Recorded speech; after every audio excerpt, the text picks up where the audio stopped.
And we are back. Couch Company Podcast. I'm John. With me as always, Tyler. Hey, I'm here again. You're here again. Yep. And I appreciate you being 100% of the time. Because maybe one time you're not going to be here. That's almost guaranteed. Really? I think so. Man, that's gonna be Not to keep saying, like, sad. I'm having a child, but, like, there's probably going to be a week or so that I might need a little breaky poo. Yeah. I just do it solo. You can do it solo. That Or would be you weird. bring, I mean, we have plenty of guests that can come on and you do a little something. spin off. Yeah. See, here's the fun part about that is the show changes dramatically depending on who's on. Yeah. At that point, because you're not here. Could you imagine if John comes on? It's just me and him. It's literally now a sports podcast. Yeah, we got to change our category. Yeah. Somebody's like, oh, video games. And then, hey, here's how to be a degenerate gambler when it comes to sports. Yeah, no, that's usually what that devolves into. He said he was into basketball. And I was like, there's no hope for you. You're done. He's into basketball? He was like, oh, they're overtime or something. I'm like, is somebody playing? Like, did I miss something? Was there a basketball just started? Saturday? Yeah. Well, he's like, no, I'm watching basketball. I'm like, oh, no. Oh, while you guys were playing or something? Diablo, yeah. Yeah. Dude, yeah. He's more into basketball than me, but he did lose me a little bet there. Yeah. On the opening day, so I'm not holding it against him, but Yeah. he's been cold. He's been kind of cold recently, at least with me. I don't know. He He always seems to, like, by himself. He'll go off by himself and be like, dude, I'm up like 1,000,000 units. And then we start betting together and we just lose everything. Yeah. So it's like, I don't know. Maybe he's a solo. Do you think he's upset with you doing that? Or, like, is it... Or Me doing what? It bringing you in and then you're, like, ruining his luck. No. John's a great guy. He feels bad. Yeah. Because he wants to give out winners, man. He wants to give out winners. Everyone wants to give out Man winners. of the people. Yeah. I'm a man of the people. Yeah. I am the man of the people. But I made a couple bets yesterday just by myself. Didn't tell him about it. Yeah. Won them all. Well, now I don't know if it's he like- listens, but you might have told him that. Yeah, no, now. I'm sorry, John. Yeah. I'm just trying to see what's working. It's funny because all you got, and I like how we were joking about this, and now we're actually talking about gambling and sports. But I like how everyone was getting angry because it's like, oh, well, you went to the Meadows without me, and like you went to the casino without me. And I meanwhile, swear like, to God, he was in Baltimore, but he is I don't adamant he wasn't. Yeah, but what I'm saying is like Mike just went to the casino without anybody, and you know like everyone's going without people anyway. Mike does his own thing though. Yeah, Mike hasn't played video games in years. he might be playing Cyberpunk. I don't know if he said if he was going to play something, it would be Cyberpunk. After Cyberpunk's so good. Played. Well, a game that was under embargo that I just realized we can't talk about, but What? the Quidditch. Oh, yeah. You weren't supposed to say that. Well, people know it's out there, but we can't. We don't have an opinion on it. We can't say anything. I gotcha. Yeah, no. I think he did say something about that because he's playing it with Miranda or something. Yeah. I don't know. Eh. I'm just saying. I don't know. You can't be mad at me. It's a weird thing because when we play D&D on Thursdays and you guys are watching the football games, Yeah. and then I feel like that will impact your mood within the game. Oh, yeah. Yeah, within D&D. 100%. So it's like you could be like happy and giddy, and then all of a sudden something goes wrong on the football game, and now suddenly it's a different... Dude, D&D is, man. I wanted to be the captain so bad, and it just I was captain for like 5 minutes. So, and I texted you that I messed up. Well, actually, I texted you that Nate messed up. But the way I thought about it was I didn't want to gang up on anyone. Sure. So I was like, all right, we're picking the captain of the D&D crew, and 2 of us voted for one person. Yep. One person voted for you, and I thought Nate was going to vote for you as well. Right.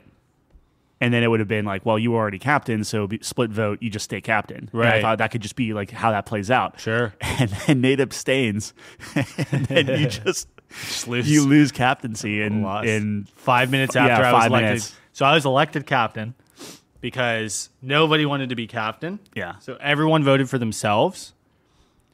And one person voted for me?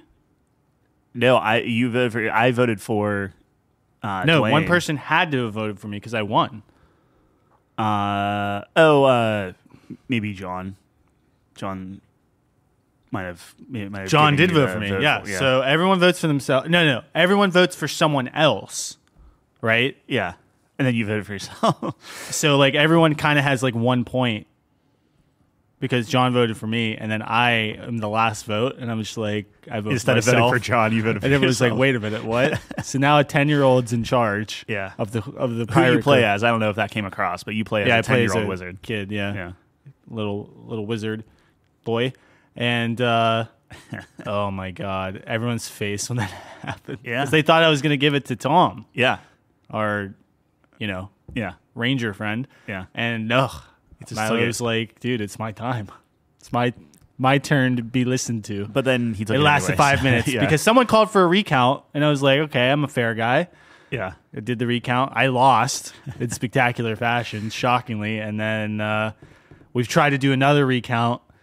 The new leader has vetoed 4 times already. Yeah. Well, So- I'm going to be very curious on how Jeff handles this as a DM because the party's split right down the middle. I did not want it to be split. Neither did and I. I was doing my best not to. But And from my character's perspective, too. So I guess a little context is I have my personal quest right now is to deliver this message to this dude in the tower, essentially. It's the watered down version. So I'm trying to do that. The party's split on this, though, because the guy who gave me the quest is like a skeleton. So half the party thinks he's a bad guy, but the other half the party is like supporting me. Yeah. So now we're split where half of us are going to the tower at night, sneaking out. Yeah. And I didn't want to. And my rationale was in character was like, hey, you're the new leader. They have to listen to you. So just tell them we have to go.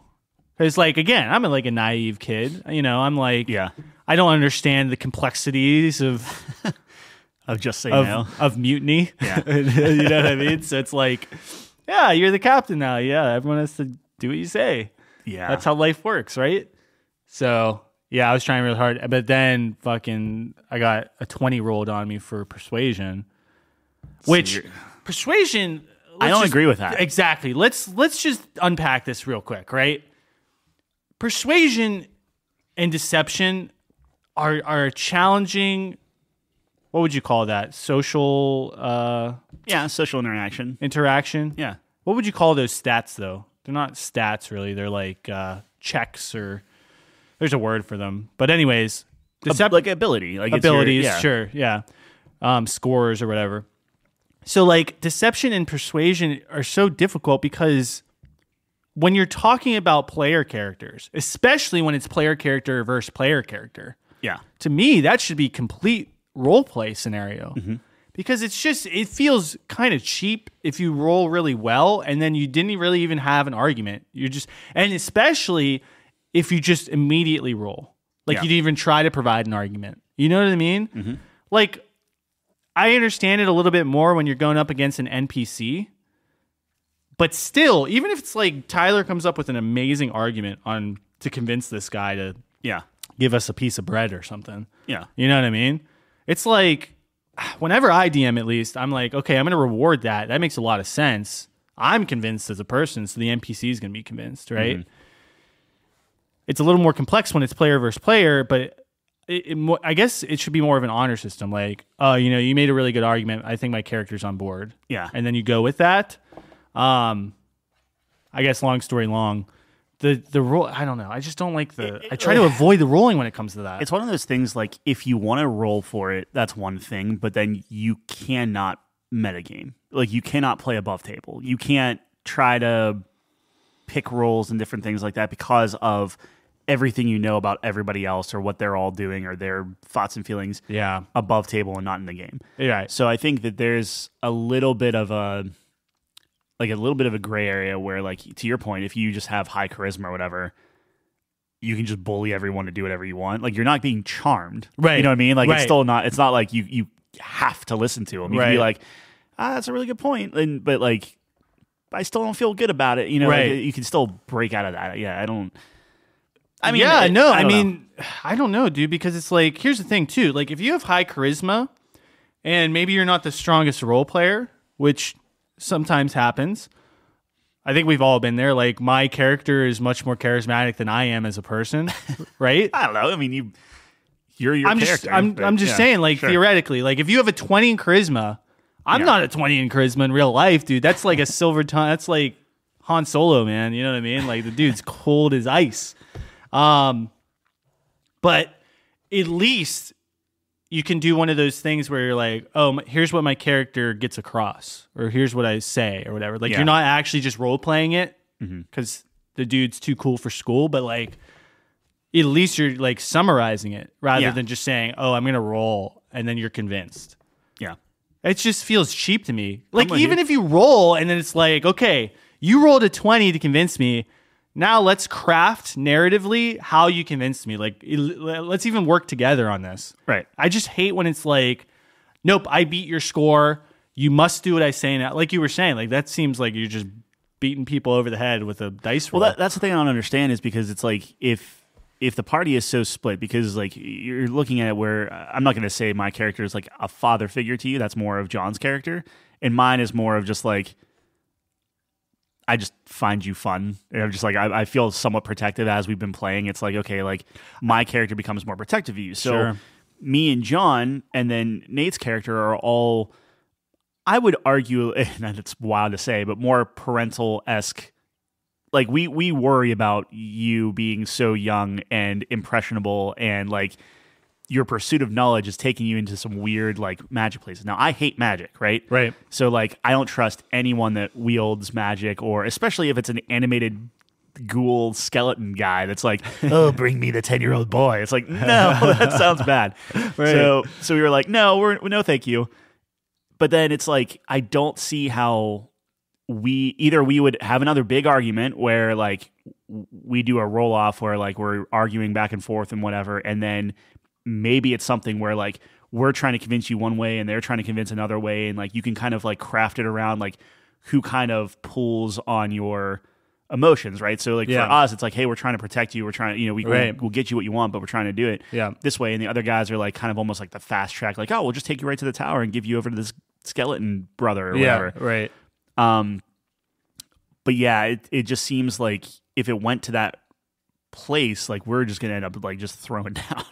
Dude, so I like the dynamic because like you described, it makes a lot of sense. Like, you three have a very good reason why you don't want me to do that, and stopped me from meeting the guy in the first place. I mean, we burned his house down. Yeah, right? So like the guy who gave me the quest, they burned his house down. Might have been overreacting a little bit. And like, I think rightfully so, my character was pretty upset about it. 100%. Because look, I'm 10. Yep. I am super naive, first of all. So it's like, I don't care if this guy's a skeleton. Like, dude, he's trying to help me because he said so, right? And again, like, I'm after pursuit of knowledge. I want to become stronger in my craft of magic. Like, that's like number one priority. Yeah. So it's like, but like narratively, and that's awesome because like we ended the session on Thursday where it's like, okay, we're all going to bed. Yeah. Like, we went to the tavern. Yes. Long day, went to bed. So it's like, I'm heavy sleeper. You could sneak out. Like, I'd be like, oh, well, he left. Who knows? Right. And like, so like you have it set up where you could really pick either way. I think the best thing would be you guys find out we're gone and follow us. Because I really don't think splitting the parties... Do like a perception check or something, yeah. Honestly, just force it. Like, because, like, here's the thing. I understand, it's all about the freedom of choice and everything like that. But there comes a point where you have to balance that with what's the best for the game, too. Yeah. And we've seen that splitting the party it's so difficult. It's just so difficult. You have people that don't make a move in, like, 45 minutes. Yeah. You know what I mean? Like, that happens. And it's like, it's nobody's fault because it's just so hard to manage just having two different parties, especially like this. Like, we're going on a whole quest. Who knows what's going to happen with that? We might be gone for a while.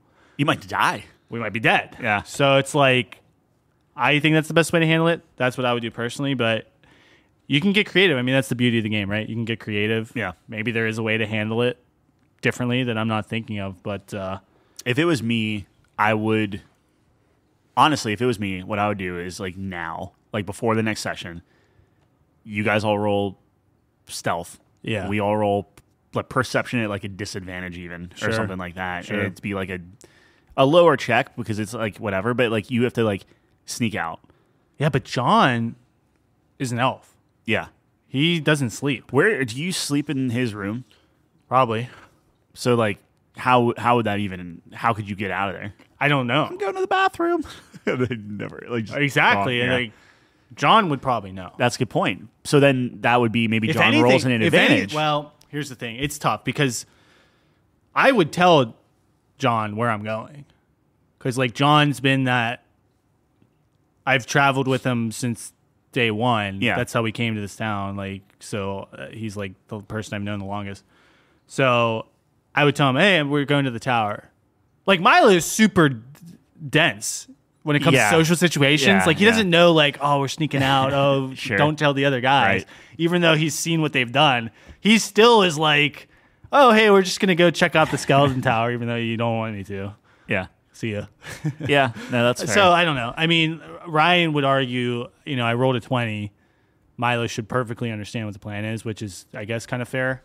Yeah. Again, it boils down to as a 10-year-old, and I was trying to think back as 10, and I really can't remember that far back. I'm really trying. A lot of my memories where I'm like, oh, I had a really strong opinion, or like as a kid or whatever. Yeah, it was like between 12 and 14. So like 10 is getting like no, exactly. I'm blown with the wind here. Yeah.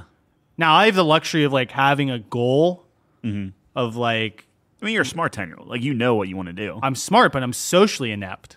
Here's the thing, because I was thinking about this the other night. Like my nephew's 10, and when he's into something, that is a laser focus, like mastered obsession. Whatever. Yeah.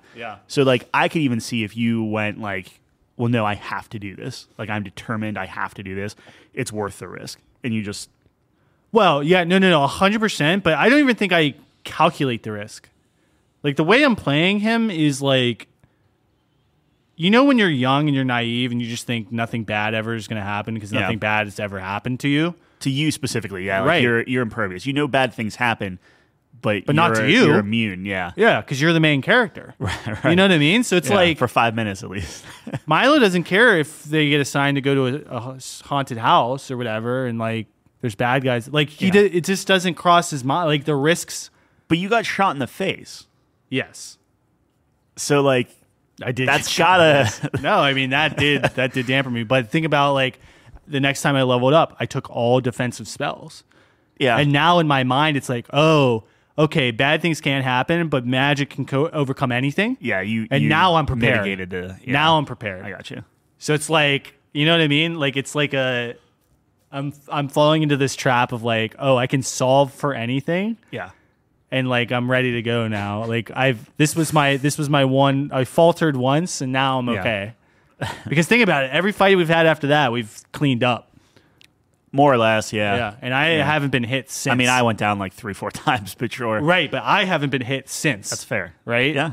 So it's like, oh, it worked. Look at this. Yeah. This big lizard guy tried to get me, and he failed miserably. So like I've solved it. Right. Like I have that analytical brain, like it's all intelligence. Yeah. It's like I solved the puzzle. It's solved for now. So do you think you guys are going to do a separate, not campaign? Jeff's going to let us know. Did you guys talk to him? Not yet. No. I think he said Sunday he's going to try to decide or something. Or no, Monday we're supposed to reach out to him. I was going to say, remind him. Yeah, he told you to do it. Do what? To reach out to him. Yes, yeah. Monday. He just kept saying that we were funny that night. And it's like, are you guys this funny all the time? Jeff was pretty hammered. It was hilarious then, man. He was, yeah. It's like, dude, yes. This is every night. We literally made the same jokes we always make. Yeah, it's a callback. I love it. The night of callbacks, and we always call back. Callbacks are great. Yeah. They establish a canonical format. It's not very different from real life. We tell the same stories all the time. Oh, on the podcast, 100%. Well, podcast, even just in real life, if we're hanging out and we're doing like a I don't know, 4th of July party. Yeah, there are a few stories that get slung around, and we just retell them, and it's just funny and comforting. And it's every time I play cornhole, I talk about your wedding. Yeah, it was the greatest cornhole night of my life. It was disgusting. It's life changing. Yeah. No, I'm telling you, I believe you. When me and Kyle ran the table, like we were there for hours. Yeah. Like I'm not even kidding. I know. And Those cornhole, that was not regulation. That was a super far distance. It was large, yeah. And I was sniping them. Yeah. And that was... You found your distance. Dude, it's just so weird. Like, if I'm sober, I am horrific at You cornhole. overthink it. I guess, something. But when I'm drunk, it is the easiest game. Everything makes sense. I can hit a Womp Rat in my TI-86. T16, but Shit. okay. It was close. Yeah. I got one digit right. I think what I said was a calculator, but TI-86. Yeah, T16 back home. Yeah, T16? Yeah. Just a T16? Yeah. There's no other letter? No. I could hit a Womp Rat in my T16 at home. There's no bigger than that. Is that what the line is? I mean, that's not exactly that, but that's the gist of it, yeah. You think Luke's a better pilot than Anakin? No. Not even close? No. All right. No. What about when Anakin's Dude, all Luke fucked was up? like 50 by the time he left Tatooine to go fly 50? stuff. You know what I'm saying. But like, He was like 18. I still don't know how he can fly a starship. Dude, He never left. The whole point is he's like, oh, I want to go to the academy and I want to leave and I want to do everything and stuff. Yeah. You can. Driving a car is not the same as driving a spaceship. Sure. But Darth Vader couldn't even get him. Couldn't even play defense against him. He was going to. It's not his fault that he got sucker punched from the back by Han Solo.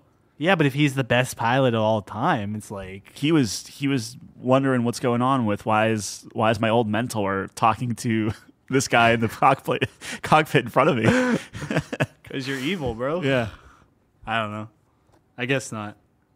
No. Dude, No. like Luke Skywalker, if He's above average. you put him in a pod race, Luke Skywalker is paced on a mountainside.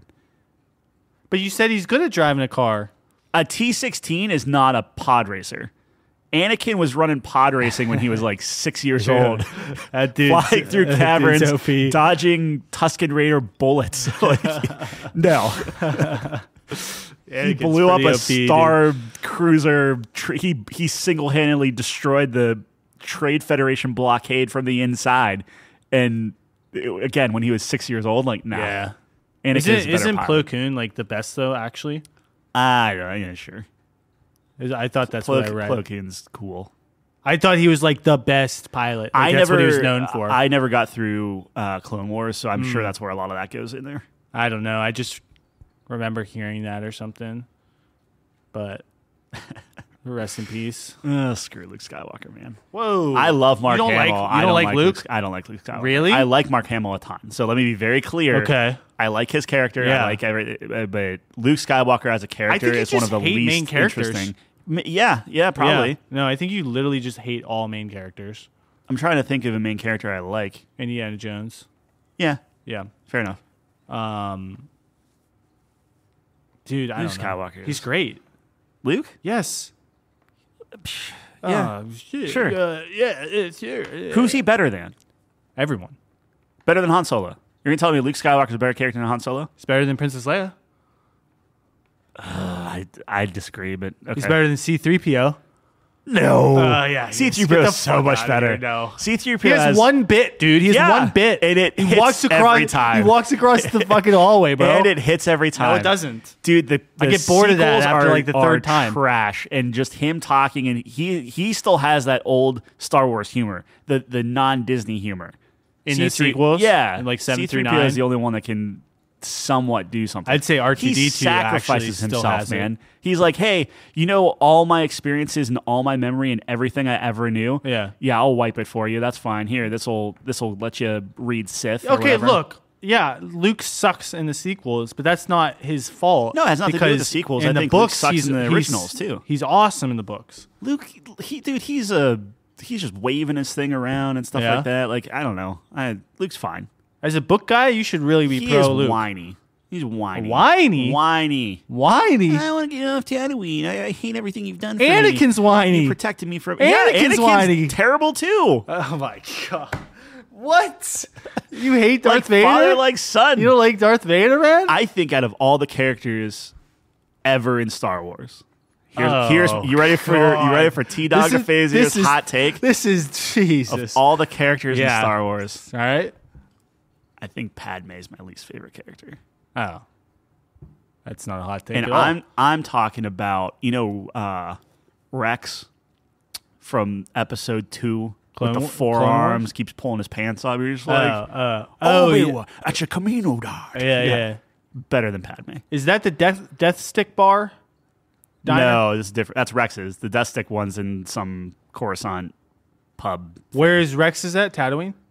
No. I think. Where's he at? I think it might be Coruscant. Oh, so that is Coruscant. Yeah. Different bar. Different bar. Well, he has a diner. Rex I is think. a diner. Yeah, and the other one was Yeah. a bar. That makes sense. Yeah. I love. Was that episode 2? Them cloners. Where it's like a buddy cop movie at the beginning or something? Yeah. Was that episode 2? Where they're trying to find the changeling? Yeah. Yeah. I like that. Yeah.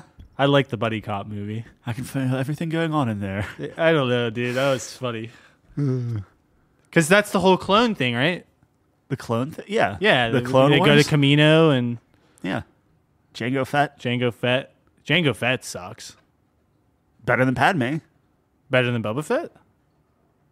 Boba Fett kind of actually sucks, right? Like, he's so cool, but he actually does nothing. Boba Fett, like, the coolest thing that Boba Fett's ever done is in the TV show. 100%. Where, he because does of the his, movies, yeah. he's trash. He is cool. That's it. Yes. That he stands there and looks cool. But we've never in seen him do practice, something. he's not good. Yeah. And the movie wasn't that good He gets either. beat by a blind Han Solo in a pole. Well, is that an indictment on Boba Fett, or is that just Han Solo is the greatest character in that whole universe? It's bad. You know what I It's mean? bad Boba Fett because bad he lets Boba out. Fett. He's like, "Ah!" as he flies into Sarlacc. I would be too. Yeah. I wasn't expecting that. Oh man, I should rewatch this. The movies? Yeah. I love the movies, man, until you get to 7. And 7, again, is not that bad, but you know what comes after it. Yep. You know what comes after it. It's like Mass Effect. Like, I have a hard time playing Mass Effect again because I know what comes at the end. I did watch that video you sent me where they were putting real faces on Yeah, how'd you like that? characters. It's pretty cool. Yeah, I there's like it. what do you remember what the YouTube channel's called? Digital Corridor does it. Yeah. You watch those guys a lot? Oh yeah. Yeah. So they're really into that stuff, kind of stuff, like CGI stuff, Mm-hmm. and there was this cool video they just came out with where what kind of program were they using, or do you know? Yeah, we actually started the one guy at our work is like really really good. Like he's good with AI stuff, but it's Pixie, I think, or Pic. I think it's Pixie or Pixus or something like that. And yeah. But yeah, it's kind of wild what you can do with like mapping faces on, like real faces on things. So and it's whatnot. an AI program that constructs a realistic face, right? Yeah, the big thing with Yeah. this is like whenever you're trying to do a deep fake or something, you have to have just thousands and thousands of images and Right. things like that. With this, you need like one image. Yeah. And it just maps it. Because and you're like, it yep, can that's good. construct. Yeah, that's so crazy. But yeah, this video was like they're essentially improving faces in Yeah. video games. Bless you. Thanks. It's wild. And like Mass Effect's a really good one. And they were talking about like the animation part of it, how that's not there yet. It's Right. just visual. It's just not visual. like, and the visuals look awesome. Like honestly, I think my favorite was when they did Sergeant what's his face from Halo. Johnson? Johnson, Yeah. yeah. Johnson looked good. Yeah. Different but good. In like That was a your really favorite cool way. one? I think because it was like they changed his appearance, but it instantly made it more believable. And I was like, and I think even they were saying like, I'll go to battle for that guy. Like he was just like, yeah, all right, let's go. Yeah. It's not like like your classic like what's the guy that's always like I'm too old for this crap. I can't think of his name. He was in like Predator and stuff. Yeah. Anyway, Didn't it's not Samuel L. Jackson play him though? Wait, from Halo? Oh, you're saying in Halo? No. That line's from like a movie. Yeah, but it's not Samuel L. Jackson. Is it It's, not? Carl Weathers, I believe. Oh, you're right. You're right. I I wonder why I thought. think that's who I'm thinking of. Anyway, But what you were would his think movies? Sergeant Johnson's like a Carl Weathers type guy. and Sure. they- He almost looked like a bulky not Stevie Wonder. Crap, I forget his name. Anyway, Musician? yeah. Uh, Not Lionel Richie either. I don't know. I'm just trying to think of all the musicians. Anyway, but the tech was wild. Like, it was really, really cool. But like it worked really well for Mass Effect, worked really well for Bethesda games because the animation already sucks. So it's just like you can just make these look better. Yeah. And you don't lose any of the janky animation side of it. Dude, the animation is the toughest part. Yeah. Face is just such a complex Everyone system. looks like better. And that was the other kind of point is they all got glow ups. So it was all like, oh, look, their faces are all smoother and their cheekbones are chiseled and everything looks really like they're just like super make-upped models and stuff. And like their skin was all nice. It's just like, I like the defects. I like having Aloy, like the bridge of her nose is a little bit more red. You could actually see her pores and like her expressions are much better in the actual game versus like when they mapped a face onto it and stuff. Right. And like the face is like if you had makeup in a post-apocalyptic, like, weird hellscape thing. Yeah. So it was cool. I don't know. Somebody's got to take that and run with it, right? Like it's got to be a You'd thing. think, but I don't know. I mean, in practice, it's probably harder. Who knows? But like you said, it was just static, so it doesn't really do anything for you. Well, they're talking about making a game. But they could, like they threw it on Knights of the Old Republic, and like that looked pretty cool. Yeah. Where I was just like, okay, like do Knights of the Old Republic and just AI everything. You know what I mean? Like just like, okay, like this row, make it AI or whatever, and just see what happens. I don't know. That was the thing is like even with Knights of the Old Republic, they're supposed to remaster that, and now people are thinking that's canceled. Why? Just because it was either indefinitely postponed or it was just like it just fell off the face of the earth. Wow. Yeah. That was definitely confirmed. 100%. Yeah, I remember they kept. That was with the PlayStation fanboys being like, "Hey, another tick for us and our awesome games they're coming out." They kept bringing that up during PlayStation's showcases. Yeah. I don't think they did last time though. They did announce that it was postponed, like officially, or that's just they were speculation? pushing it back. I'll have to find the story, but I think it was supposed to come out this year, if I wasn't mistaken. Yeah, well, clearly that's not. Because remember, like during one of the showcases when they were doing God of War, dude, they were talking about this. That far ago? Yeah. Wow. Yeah, I think so. Yeah. I might be conflating. I might be conflating. You're looking at all with your like this year alone. You're looking at Dead Space and Resident Evil and Final Fantasy's been showing off their next hit. For 7 or the next part. Quick rant. Yeah. Square Enix shows way too much of their games, by the way, man. Yeah. I just don't understand why they do this. But they never showed in context. True. Like, the only reason I say that is, like, they showed so much of 16. So much of 16. Yeah. And when I played 16, I'm like, I know that I've seen some of this, but it was so out of context that, like, I couldn't possibly... I will say, though, they didn't show the last 40% of the game, though. That's fair. At all. Yeah, that's fair. Because that game's just really long. Mm-hmm. But, I don't know, the next one they're doing, Final Fantasy VII, whatever. Yeah, part 2. I haven't looked at anything, though, so, maybe they're not showing off as much as I thought, but, like, I see these creators saying, like, oh, I got to play it, and, oh, look at all this shit. And I'm like, what is going on? Like, there's too much. I don't want to see any of it. There's too much going on. 7's different, though, because 7. So, like, obviously they're going to change some stuff and move things around and whatnot, but, like, you kind of know. So, like, if you see something, you'll be like, oh, that's from that part or whatever. But there's a lot of shenanigans going on. Yeah. And it's like, if I get a glimpse of, like, a big plot twist that's not in the original, sure, that's going to ruin it. Does Aerith die? I know we asked this. Dude, this is crazy. This is the Empire Strikes Back. If we want to keep the thread going here, like this is it. This game could be an all-timer.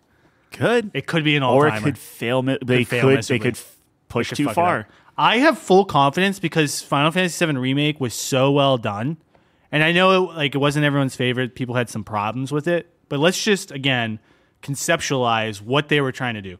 You have Final Fantasy VII, 26 years old, 10 days after I was born. One of the best games of all time. Or if not that, one of the most beloved games of all time, which is a fair thing to say, right? Yeah. Yeah. It's like overrated, but continue. Sure. Those fans love that game, man. Yeah. You know what I mean? Like, I mean, you know how Kyle gets about like that game. Yeah. So, and that's like a great representation of the whole fan base.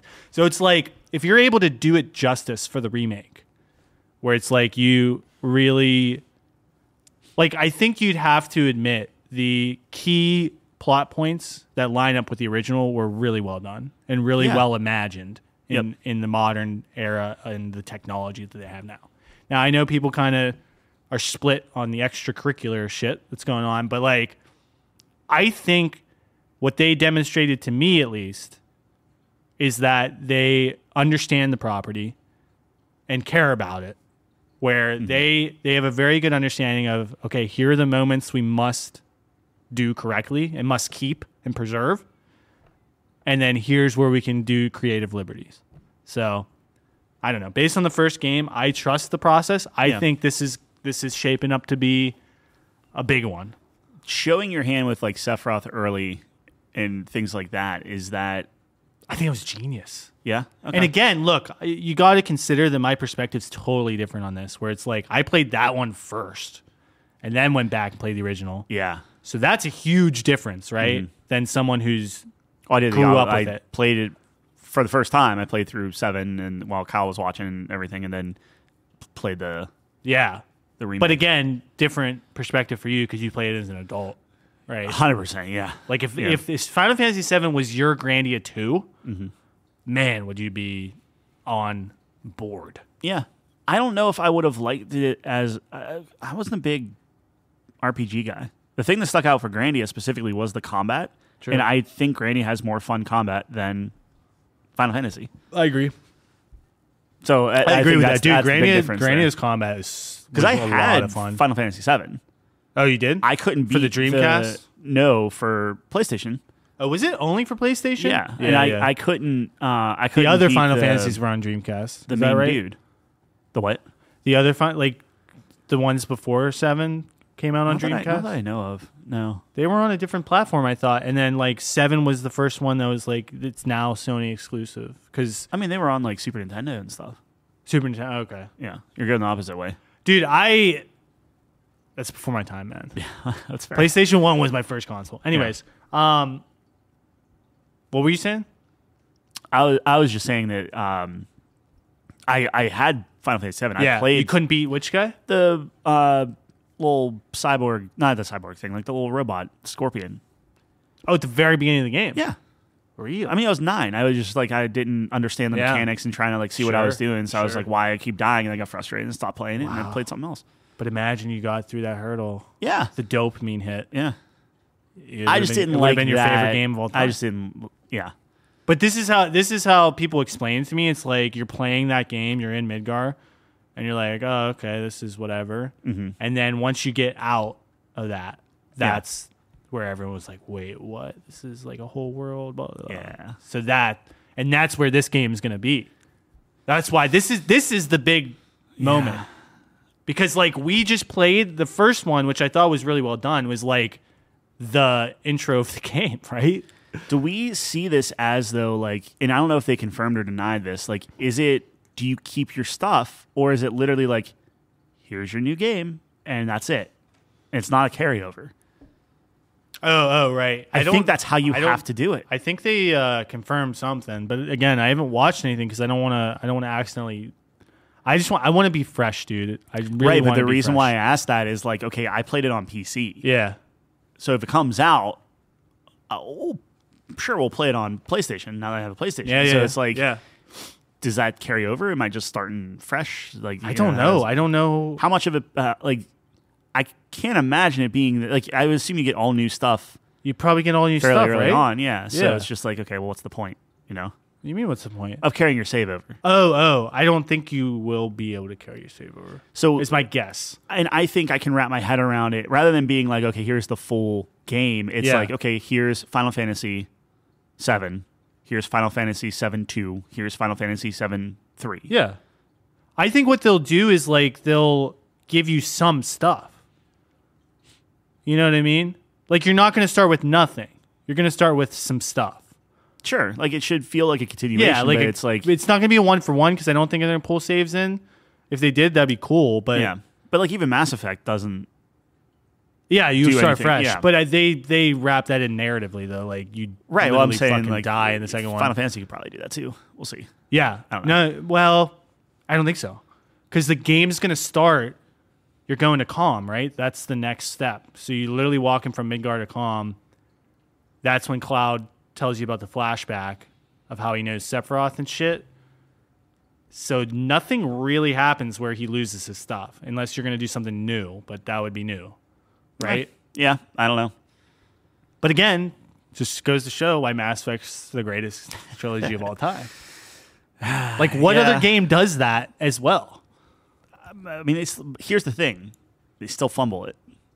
At the end, though. Yeah. But even in 3, the choices were really good. Dude, like, if there's one thing you can fumble from the first quarter to the beginning of the fourth quarter. Yeah, no, hey, look.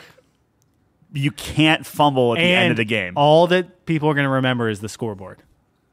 You could have the greatest game of your life, but if you lost by 1 point, It's in the record books, they're just going to look at the score. like, there's a reason why a lot of these games that are getting high marks on like OpenCritic and things like that. Yeah. You play and you're like, I don't know. Lost Stars being a very good example where you're like you're like, okay, it's fine, and then just things take off and it leaves you with like a good ending, or you're just like, oh, Lost this got Stars? Lost Stars? yeah, isn't that Lost Stars? Sea of Stars? Sea of Stars. I'm sorry, Sea of Oh, Stars. yeah. And it picks up, and you're just like, It oh, did. and if it ends on a did. strong note, It did. that's what you're left with. That one ended on a weird note, though. Well, okay, it might have been a bad example, but what no, I'm saying, I understand. yeah. Like, the last third of the game was like, wait a minute. yeah, Just flipped it on its head, which was cool. yeah. That was a good game. So it's that just, was a memorable game, man. I still find myself thinking about I was literally in the awesome. bathroom the other day, washing my hands, yeah. doing my Mississippis. Uh-huh. And, You're not the alphabet guy? nah. What do you count to? 30? I count Mississippis. 30 Mississippi? Couple. 1 Mississippi, 2 Mississippi? Enough to fill up the South. Okay. Like, how many Mississippis would it take to fill up the South? What are we talking? 20. 20 Mississippis. Take Mississippi the state. Oh. And, like, Okay. Put it in a row. I thought you were talking about like the word. Like what I am. font size are you going with? Oh, font? Yeah. Cabril? Is that one of them? Cabril? Yeah. Yeah. Maybe a 12.5? 12.5? Yeah. So less than an inch. Yeah. 72 point is an inch. Yeah. Wow. Okay. And It's kind of wild. You could actually tell. I could tell you the font size if you gave me the square footage of the South. I could give you a font size that would cover all of it awesome. with one Mississippi word. That's awesome. That's stupid. Anyway, go on. What were we talking about? Wash my hands. I was thinking about CSRs. Like, I was like, man, that was such a cool game. Yeah. You're cool. exactly Yeah. right. Like, if you nail the end, and I was actually going to ask you, like, is there a game that comes to mind that's like, maybe not bad, but like it's like really predictable or kind of straightforward, and then the end's just so good that it's like you just love that game? Like, can you think of any game like that? Like, I was trying to think myself. I'm like, man, is there an ending so good that it like? So I just played Cocoon. Yeah. I think Inside is a good example of like the game was pretty straightforward. It was fine and everything, but then there was like the last level that when you do it, you're just like, so do you want spoilers or does it matter? I don't care. So what is this a new game? No, Inside's old. It was like the people that made Limbo and then they made Inside and then they made Cocoon. But Inside, you're playing as this boy. Yeah. And you're just going around doing all this stuff and like hiding and doing all these puzzles. Yep. And at the very end, there's this like blob of flesh. It's so weird. Okay. But you're this boy that goes into this tank that then gets absorbed into this thing, literally blob of flesh with just arms and legs and body parts. And you turn into this monster. And then that's how you leave the facility or whatever. And you just break your way out. And it's weird. Like, it ends on a high note because you're like, what the heck is this game? Yeah. And then you you're this weird experiment, and at the end you just kind of like sit on a cliff and look out into the distance. It's just a blob. So weird, but it was just like it was Memorable. a fine game up to that point, but that ending was like, what the heck is this? They sent it. Yeah. That's Grandia 2, man. Yeah. Well, like, yeah. Wow, Grandia this 2 is another good typical one. Yeah. RPG. And they just We're going to the moon. yeah, it's like we're done. Like here you go. The giant. Like, weren't we looking for a sword or something? And then we find a huge sword, and we're like, oh, it must have been giants. And it's like, no, it's a spaceship. We fly to the moon. We defeat the bad guy, who's actually like an alien. Yeah. Yeah. What a crazy fucking game. The church is bad, which, Shocker. yeah, that's a classic JRPG trope, which I like. Yep. I like that trope. I mean, there are a lot of games that I'm just like Spider-Man, the first one. So the second one's out. I'm going to start playing that. Yeah. The first one was one where it was like, it was good. And then I just played it for too long after. And it just it lost its luster. I think this one, dude, you're going to love, because even the 100% times I was looking at on how long to beat were under 50 hours. It's awesome. So I think like this is like a very concise, tight, polished experience, which I'm like here for. Because I think even Spider-Man, dude, is the perfect game for that, right? Mm-hmm. Once Spider-Man becomes a slog fest, you know, I think you can really run into that trap of like, you just get kind of beat down by trying to 100% it. Yeah. But if you keep it tight and like just give you enough to like feel like you've explored New York and like collected everything, and the story is really good. Like, we know the story is going to be good and stuff. I think that's when it's going to be at its best. This one did you see like all there's a bunch of like TikToks going around where people playing as Spider-Man, they just drop to the ground and they just start walking. So they walk from one end of the city to the other. And there's so many conversations of people on the city streets. They're just like long drawn out conversations. So like they'll walk up and there's just two mothers with strollers. Yeah. And like the one's like a new mom or something, and they're just like talking back and forth, and she's like, yeah, I don't know how to do this, and blah, blah, blah, blah. And she's like, okay, well, this is what you have to, and like they're like giving like parenting advice and stuff. She's like, okay, well, see, I thought we would just kind of like throw baby powder on there. Like, no, we don't do that anymore because that can give asthma and all this stuff. And it's just like, why is that in the game? Yeah. Like, who is going to hear that? And like, there's like two construction workers talking about like, we can't cut corners here because we got to keep our guys safe. And they're doing it. It's just like, wow, it's wild. And it's just like that cool. level of detail in that game is crazy. It's like Starfield though, where it's like, why are these models so good? Like these fucking, I was literally playing Cyberpunk, and I'm doing this one mission, and we're at a table and we're eating some burgers or something. The burgers look like shit, dude. They're literally like polygons on the table. But the characters look great. If that was Starfield, dude, that would be the most delicious, juiciest burger. But the characters would look bad. But the characters look like, it still blows my mind. I mean, that is some of the best item models I've ever seen in a video game. They looked so good. Like, you could read the labels. They were so crisp. You could go on your ship and see your computer and read the little stamp in the corner of who made this machine. Yeah. It was crazy. There should be something. Like, we should be like, hey, if we could make an all-star video game development crew where it's like okay, give me the list of names. Frankenstein it. That did all the environmental stuff from like I'm making it like, okay, like Witcher, who on CD Projekt Red did all the environments and all the extra like different like mission points and different things like that and the overarching stuff. And it's like, who did the model work on Starfield and who did the character work on, honestly, I'd probably even say like Naughty Dog might be the best character work, if not Horizon. You get animations from Horizon though, man. Yeah, well, character animations. Well, no, 100%. Like Red Dead 2.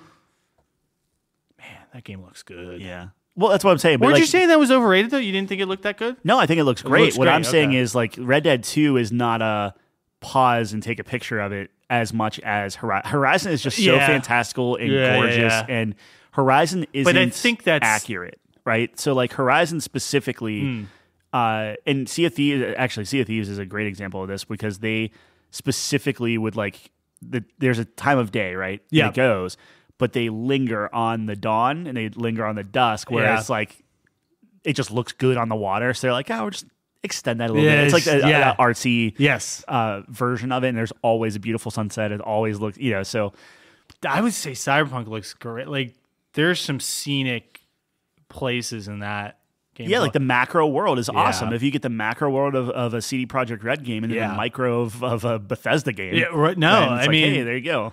Yeah. Who would the gameplay be though? What has the best gameplay? Between those two games? Of like if you're Frankensteining a game together. Oh yeah. You know what I'm saying? Like what gameplay are you looking for at that point? Spider-Man. I'm trying to think of something like as far as traversal. Like, could you I imagine so Spider-Maning through Spider-Man. Night City? Yeah, it'd be amazing. That would be fucking awesome. It'd be amazing. Yeah. You just jump onto like a flying ship car. I can't really think of the biggest. I mean, there's so many different types. Like, are we talking shooter? Are we talking just action? Are we talking? You know what I mean? There's so. Many I would think third person, like third person exploration, whatever. Best gameplay. Yeah, gameplay's tough. You're the gameplay guy though. So. I do love me a good gameplay. Who would write the story? Who's the best story writer? Maybe I don't. That's actually a really good right? question. That's a tough one because there's a lot of great stories, but like the best. If I was gonna get someone to write a story, it's like, hey Larry, let's put your Larry. Let's bring it in. How do you think they would do? If Larian just had to do the story and focus on the story and all the different branches and different things. Yeah. But here's my contention with that is they're so comfortable with the style that they have because they're so familiar with the engine. Yeah. You know, because they have 2 Divinity Original Sin games that translated into Baldur's Gate. I think they utilize that so well. And what I mean by that is like there's like things that they can do within that engine, within that kind of sense that they weave into the narrative elements, if that makes sense. You know what I mean? Does that make sense? Give me a for instance, because I feel like if you said, hey, Larry, and you don't have to do anything else but write the story, voice everything, and basically do your little spider webs of like, if this, then this, if this, then this. Yeah, this is you know how what? I you take it back. I think you're right. I understand what you're saying. If they just did Original Sin 2, I would say no, because I actually don't think you get even close to the amount of spider webbing that happens in Baldur's Gate 3, if I'm remembering correctly. I'm just saying, like, character-wise and, like, even, like, story-wise, like, I don't really care about, like, and I would either say that or I would say Horizon has compelled me to. What if you get bring Valve out?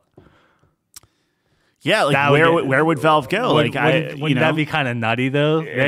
They're all so like Larry and I agree. Like they nail the choices, and the ramifications, right?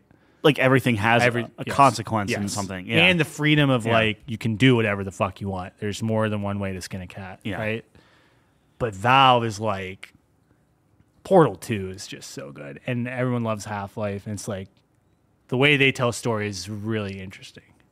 Yeah, it's very. Well, I mean, I just feel like they have multiple writers going in there because you could have like the character writers, you could have the story writer. Yeah, you'd have the script. You have the scenario, dude. I just like a Valve game is just different. You know what I mean? Yeah. Like what you can't compare it. Yeah.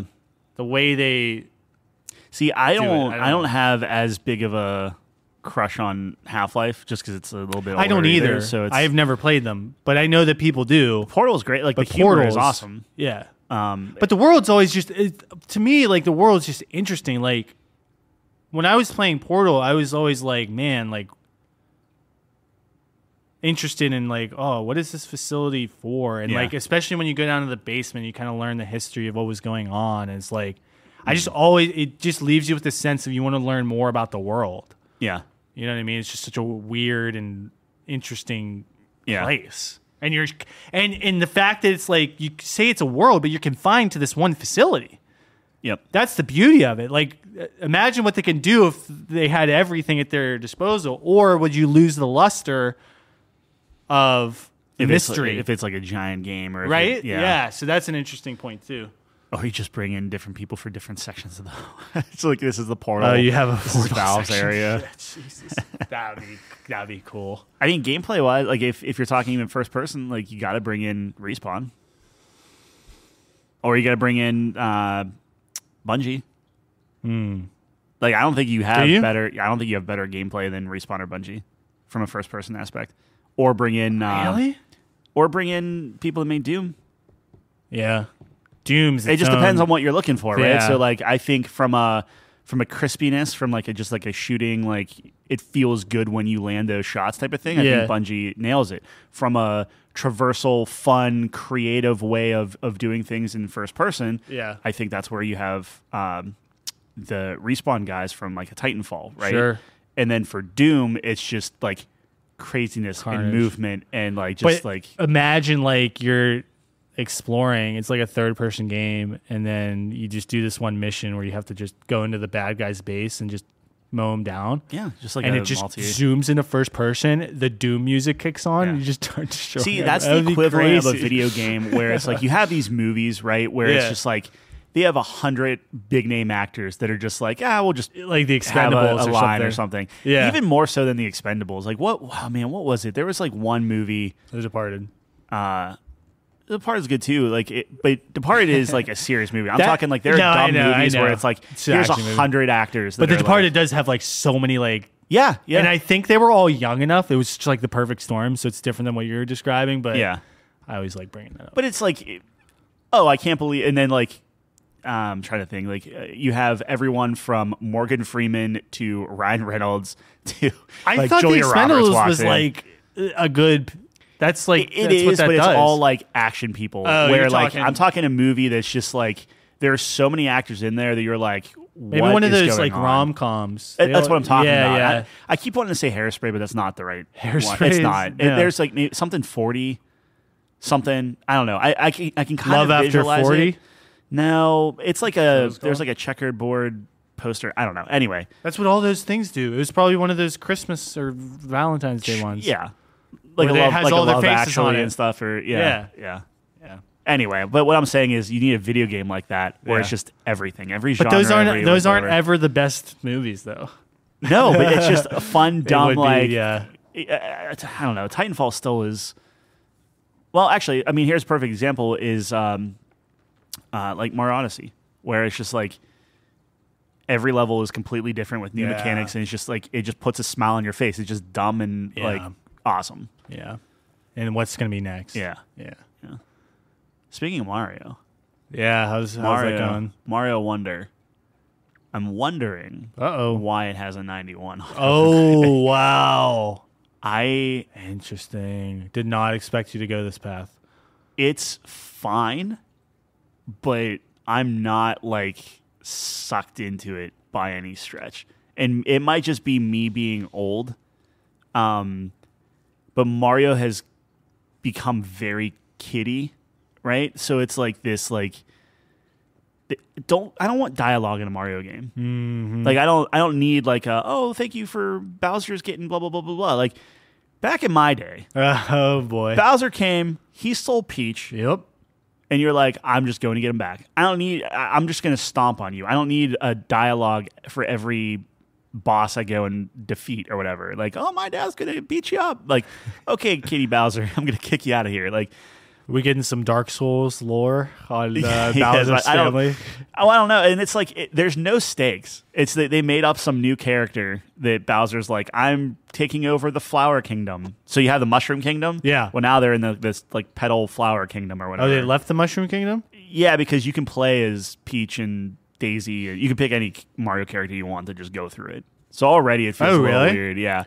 So Mario gets captured if you play as Peach? No one gets captured. That's what I'm capturing. saying. No, it's Bowser comes down and captures like the castle and basically just imprisons everyone in the Mushroom world. Bowser came down and like turned all the toads into like blocks and stuff. Like what? Like if you go back, it was like all those blocks you're like punching and breaking and stuff. Those are like he like transformed all the people of the Mushroom Kingdom. In which game? In like Mario Brothers, like the original one. Oh, really? Like, that's like I have to look it up, but it's lore? like the written thing. Yeah. So you're crushing the souls of your brother for coins? I'm sure there is some retconning going on or something. So when I punch a block, I gotta look this up because I don't want to misspeak. But and a mushroom comes out to make me larger, I'm eating the soul of someone. Original Mario Brothers Toads transform. Let's see if that even helped.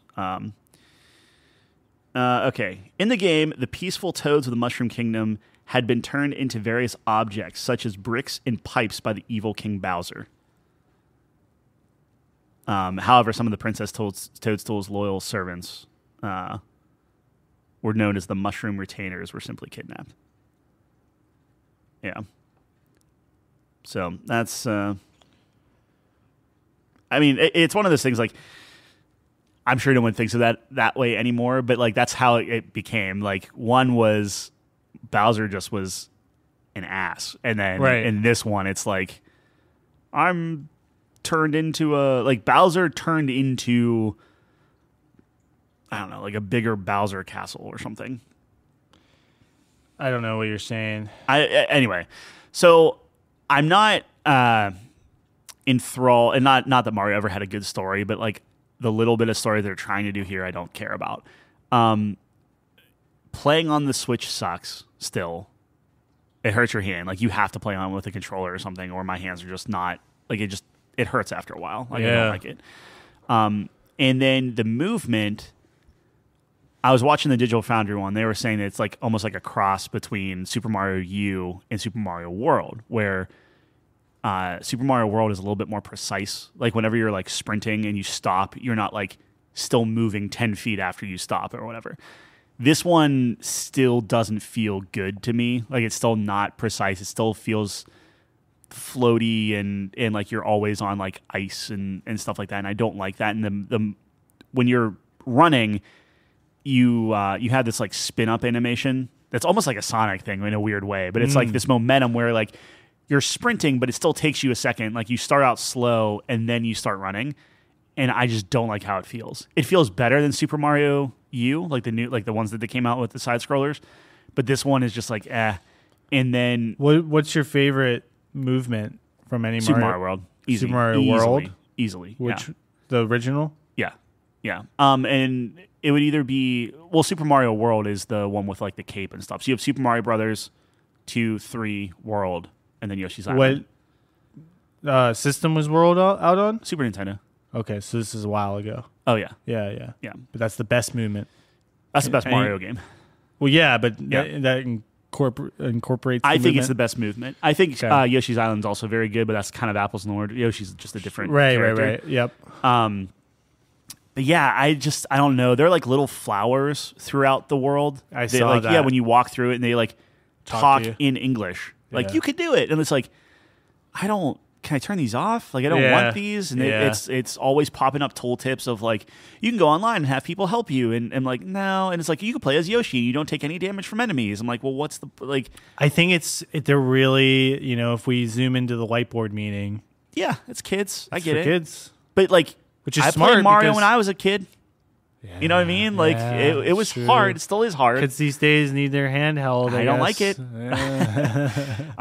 So I don't know. The levels so far have not been, let's say, clever. And maybe I've kind of ruined myself on that stuff because we played like Mario Maker and I've seen creativity on some things. Right. They're good levels and they have cool things to them. Yeah. But I haven't been like wowed with any. Like, there was like the second level, there are piranha plants singing, and I thought that was funny. But that's it. Like, it's just like. Do you like know. the Wonder Plants? How it changes things? Yeah. Because every level has one, right? Yeah. Okay. Yeah. So the shtick on this is like, you get midway through the level, there's a plant, you get it, and then it changes the level in some way, and you have to find like a hidden seed before either a timer runs out or before you end the level. It's okay.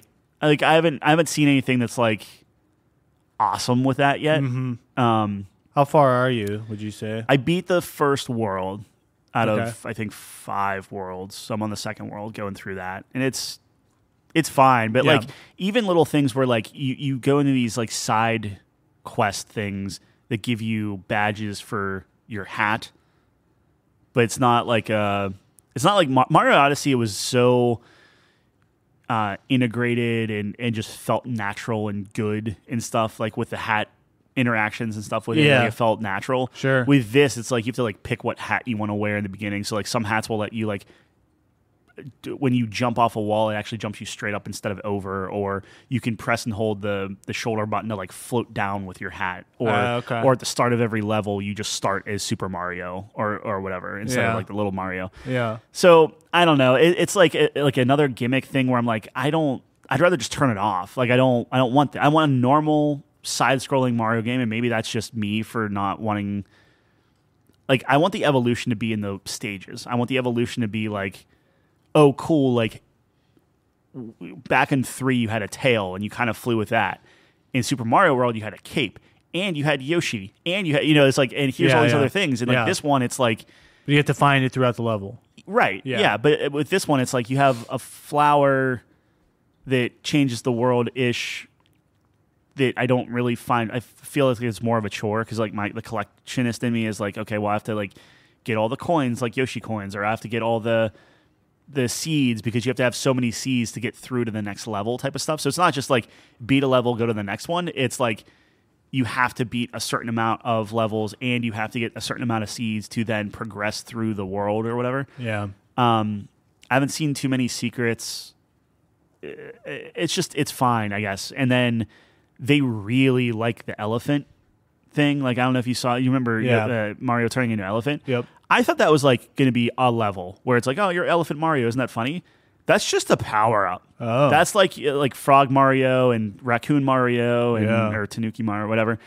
And it's just like he's big. And I don't like it. It feels weird. Like it feels like you're playing as Wario, basically.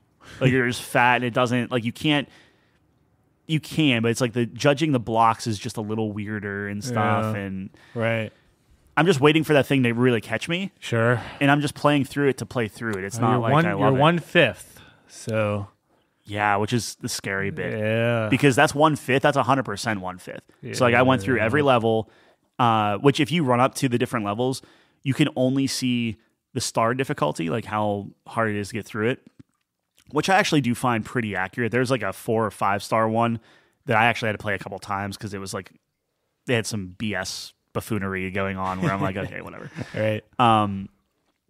But yeah, I don't know. Like you can click on it and it'll tell you like, did you get the top flag? So like when you end the level, you have to jump on that pole or whatever and get it. Even something like that feels antiquated, where it's like they throw these like flashbacks to the original Mario in it, and I don't know. It's a new Mario voice, which I don't. Yeah. It seems weird. Like it seems off. It's almost like this isn't Mario type of thing. And the thing I hate more than anything in this entire game is the new sound effect for fireballs. I hate it. If anyone is listening, go on YouTube and just type in like Mario Wonder Fireball versus original or something. I'm sure somebody did a comparison, but when you did it, it would be like bloop, and it went down. It was a pleasant bloop. Now it's this like high pitched weird like zing or whatever. It's just like I hate it. I hate it. It's so stupid. Old man yelling at the clouds. So stupid. But they updated the pipe sound. The pipe sound is lovely. It's the same but slightly different. Yeah, the fireballs, they went too far. It sucks. Damn. Yeah. Sorry, dude. So I don't know. I was hoping you'd like it. Here's the thing. I don't dislike it. 91 is insane to me. I like right now. It's like it's a silver, so like minimum it's a 76 on our scale. Yeah, but like. It hasn't done anything for me that I'm like, like in all honesty, I think New Super Mario Brothers U so far made a better first impression in this game. Wow. That's wild. Yeah. People are loving this game. I don't know. I mean, I'm actually kind of bummed that I went with this route instead of Mario RPG. Are you not going to play Mario RPG? I am, but I'm probably going to try to blow through this and honestly trade it. And like, so who knows? Out. Maybe this is going to be one of those things where it changes and I don't the think end dude, is good, I hope you do. Yeah. But I don't think so. I think if you get through the first world, I think you're pretty set. I mean, the first world is kind of like the tutorial. Like it was telling you some stuff-ish. But the talking plants is going to be throughout the whole thing. I know. I don't want a little caterpillar to talk to me every 5 seconds. Yeah. And Mario Odyssey had that, but it was like... I don't know. It was like this whimsical discovery. Like it felt coherent and consistent. And this game is just like patronizing. A little bit. It's kiddie. Like, I feel like as an adult, I shouldn't be playing this game. Like, I can fire up Super Mario Brothers right now, and yes, I'm sure part of that is nostalgia, but it's like no hand holding. It's just, here's your little guy, jump on the enemy, get to the end of the board, and that's it's tough though, because like you have to try to innovate, I guess, right? Yeah, but you don't need to innovate by including story or including dialogue into Mario. Yeah, Mario is not about that. That's not it. Yeah, exactly. Like Mario and Rabbids is much better than this game. Like truthfully, that game was like a purple on OpenCritic though. Yeah. So it's just more the fun. world disagrees with you. I know. Yeah, it's interesting. People love this game, man. Yeah, it's got like a 91. It's just I don't know. It's one of those things. Like I'll play it because it's one of the few games I bought it full price, like, so it's like, okay, I gotta get through it. But Alan Wake's out, Spider-Man's out. Like, there are like these other games. I'm like, man, this is not holding me. Like, this is not a good first impression. Like, I'll get through World 2 and see if something changes, or even like 2.5, 3, just to get through half of it. But it's not like Super Mario World. There were so many hidden areas and secrets, and like you if you didn't go to the end, like you could get like a little key and that opened up a completely new path. You didn't never actually finish the level. You went to like a secret side thing, and there was this whole like hidden forest and the ghost houses and all this stuff. And maybe I'm just not far enough in, but it's just weird that like I'm all the way into World 2. Like I've done 25 boards now, and it's just like, okay, like these are, it's fine. Maybe we'll open up. Maybe. It says kind of tutorial-y, the first world, but yeah. A fifth of it, like 20% of the game for it to start getting good, not great. I mean, that was only like an hour maybe of play, 2 hours. Oh, really? So I'm like, yeah, it's not. The game is short. I did see that. I didn't look at how long it was. Yeah. On how long to beat. Yeah. Anyway. Yeah. That's Mario. Early impressions. Dang. Okay. Okay. Not what I was expecting. I thought it was going to be good. It's it's not bad. I thought it was going to be 90, 91 good. 91 is a stretch. Yeah. Maybe I got to put it on the TV. Maybe I got to put it on the TV, put it on a nice controller, because I'm playing handheld. Dude, I don't think so, man. You're looking for something. I am looking for something. I'm looking for Super Mario World Remastered. That's what I'm looking for. Is I need Super Mario World Remastered. Give me the exact Super Mario World, pixel by pixel. Just make it better looking. Keep the physics. But it's not bad everything. Looking though. It's not. So it's like it's not. But I wouldn't mind like a widescreen. Give me a widescreen. Give me like an just actual port it over and make it. If you take the graphic, like graphically, it looks great and it runs great. Yeah. Like there's no edges. Like it looks good. Port it over. It does do the animation and everything in it is much better than you. So like it's polished. It's a polished game. It looks really good. It's just I feel like all the fluff that they're adding is I don't want any of it. That's my problem. I think you're not the target. Probably not. And that makes me sad, man. Sad. Yeah. Anyway. Anyways. You finished Cyberpunk. Yeah, I did finish Cyberpunk. The DLC was incredible, dude. So good. Yeah. Idris Elba is great. It does take me a little bit to get used to that, because like even for Keanu Reeves, I was like, man, that's Keanu Reeves, which I love Keanu Reeves. Yeah. But seeing him in video game form is a little weird at first, especially since he's a dick in that game. You know what I mean? He's like usually so nice, and he's like just an asshole. Idris Elba is like, I could actually see him playing a character like this, like in a movie. Yeah. So it was very like on point. But yeah, he was great. The characters were great. Dude, this DLC was wild, bro.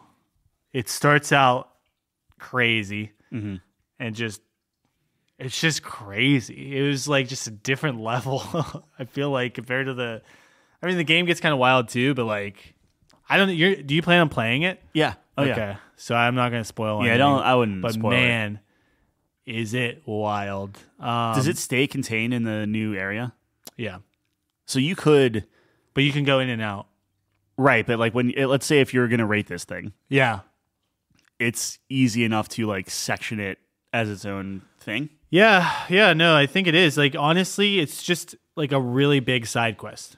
Because like you do it in the middle of your game, like at least how I've done it, which I think is the quote unquote correct way to do it, or like what makes logistically the most sense in terms of the overall experience, is like you're doing your main story.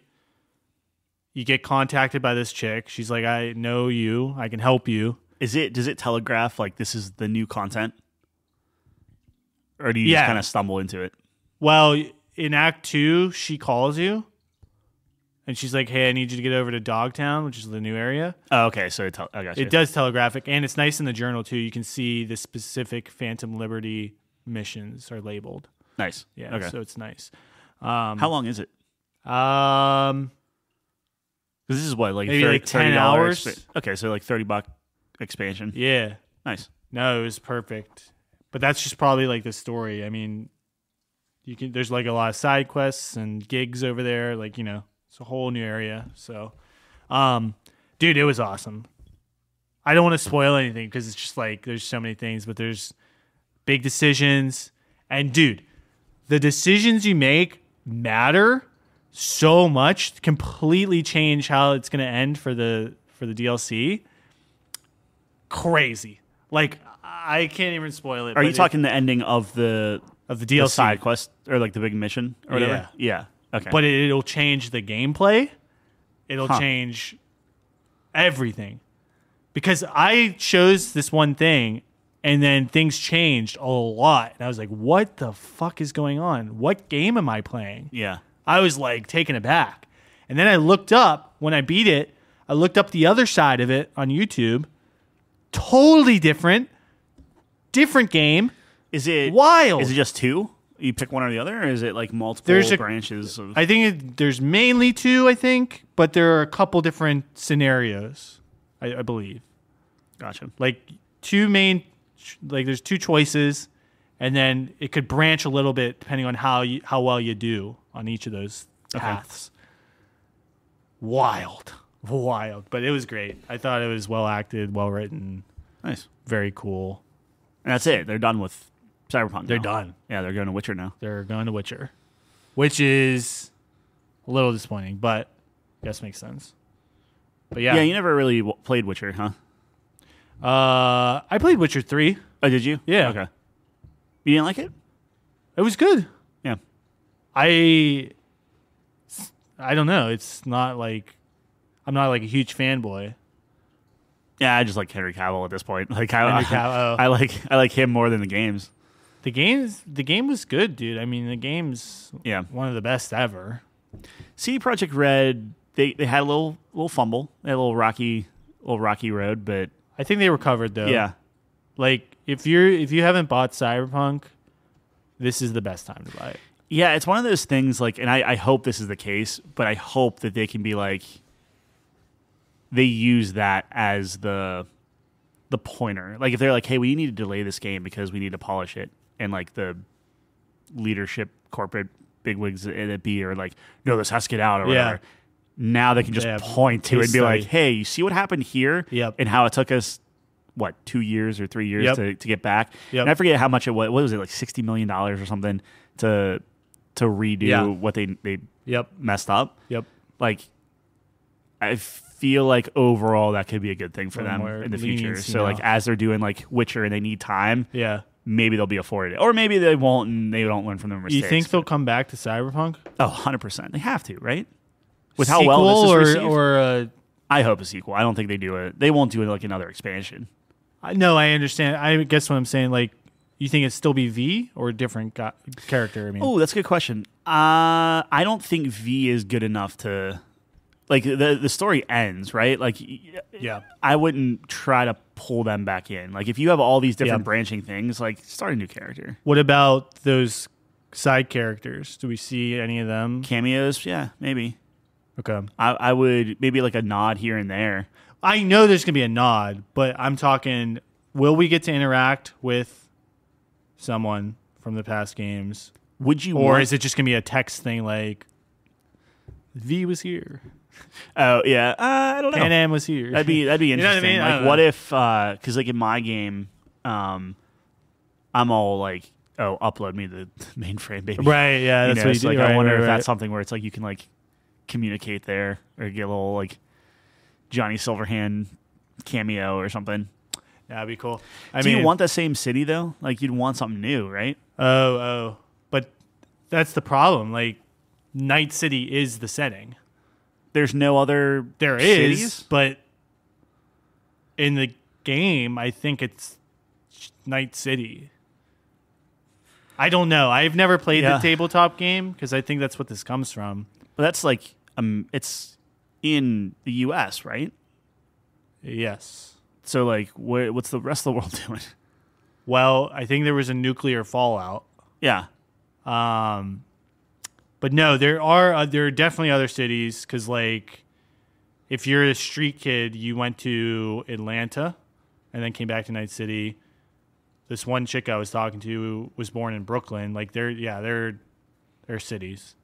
Or maybe you just do Night City, but you open it up. Like you make it fully interactable. Night City is independent from the U.S.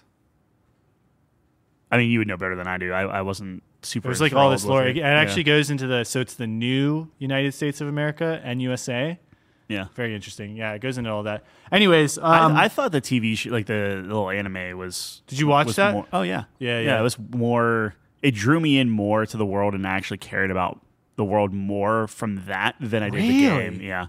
Really? Yeah, I didn't really care for the. Like, I wasn't immersed. Wow. That's surprising. Yeah. I thought the game's very immersive.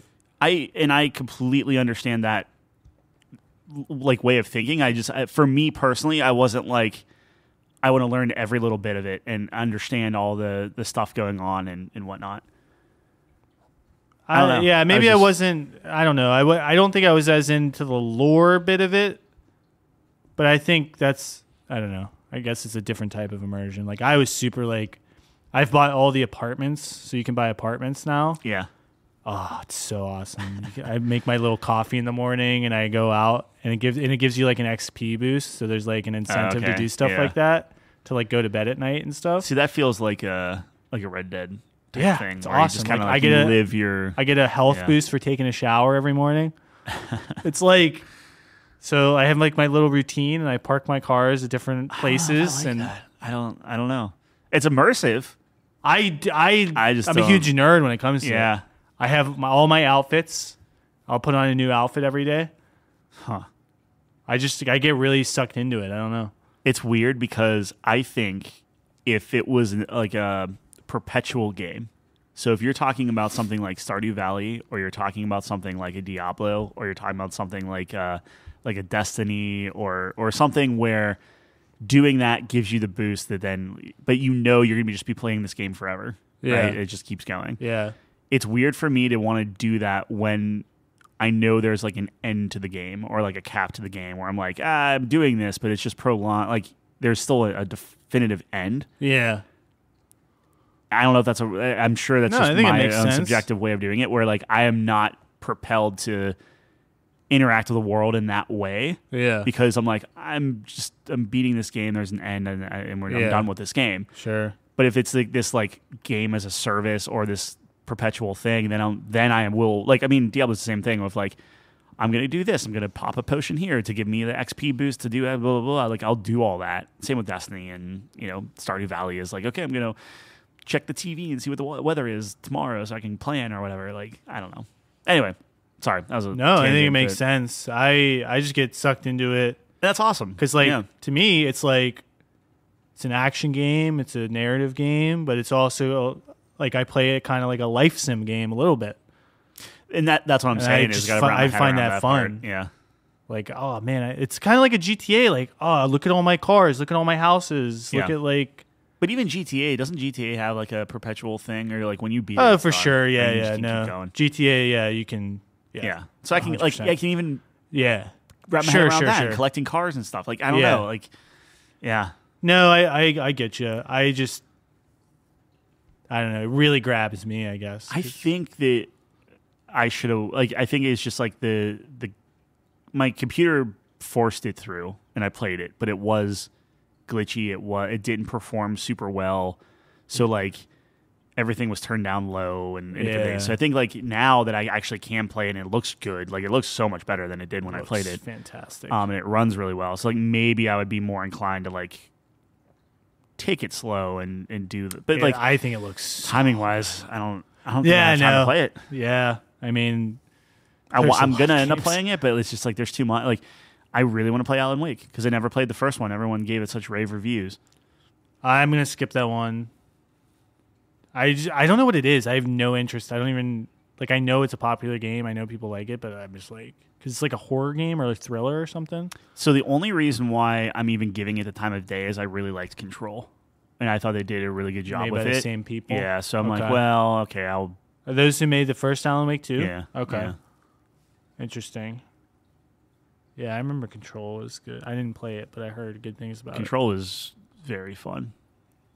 Yeah, so I don't know, man. I mean, next on my list is Spider-Man, and I think that's really the last new game.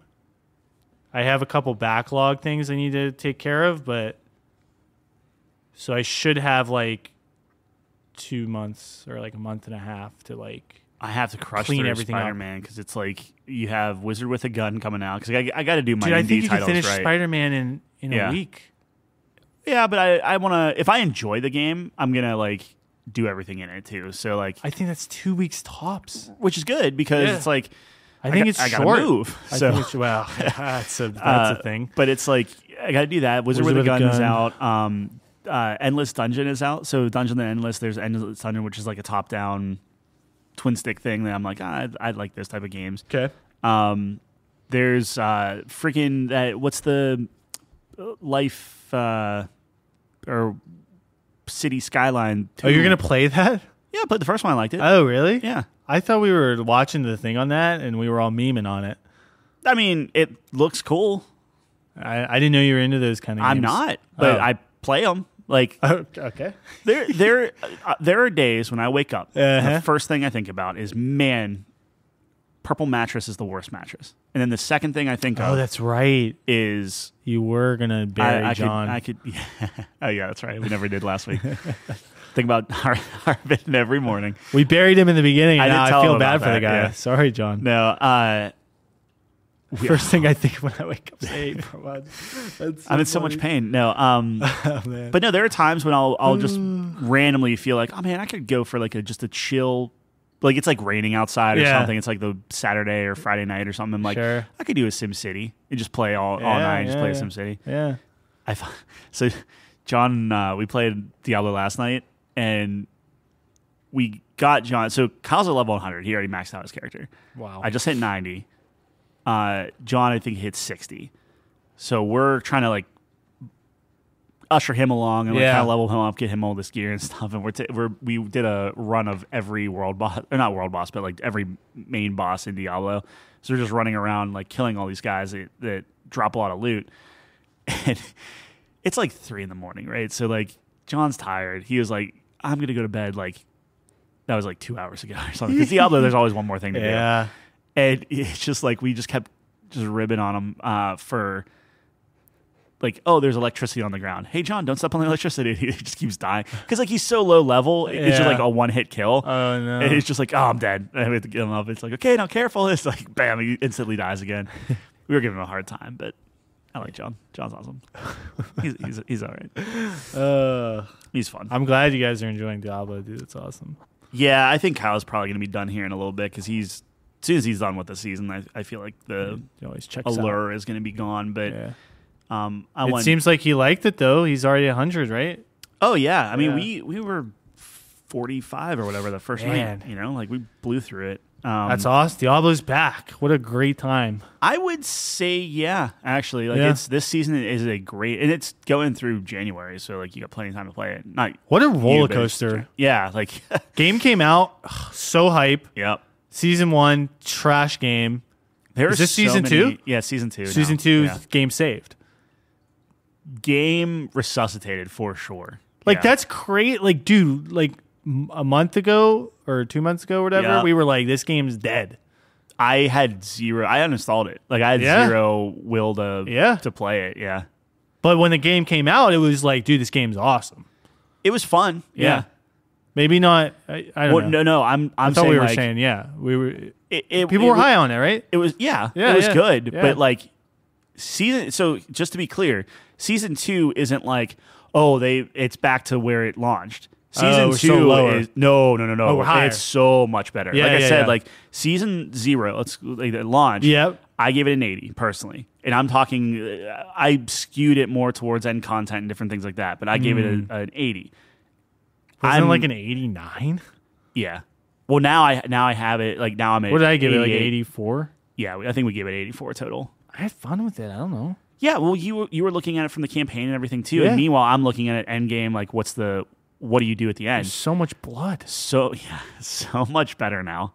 And it feels so much better. Yeah. Than even when it launched. So like I'm key. hoping they go the right direction there, but I don't know what they're going to do next season. I don't think they announced that yet. Wow, Diablo's back. Yeah, That's crazy. yeah. No, it's super fun. I enjoyed it. We'll see. There's so much stuff out.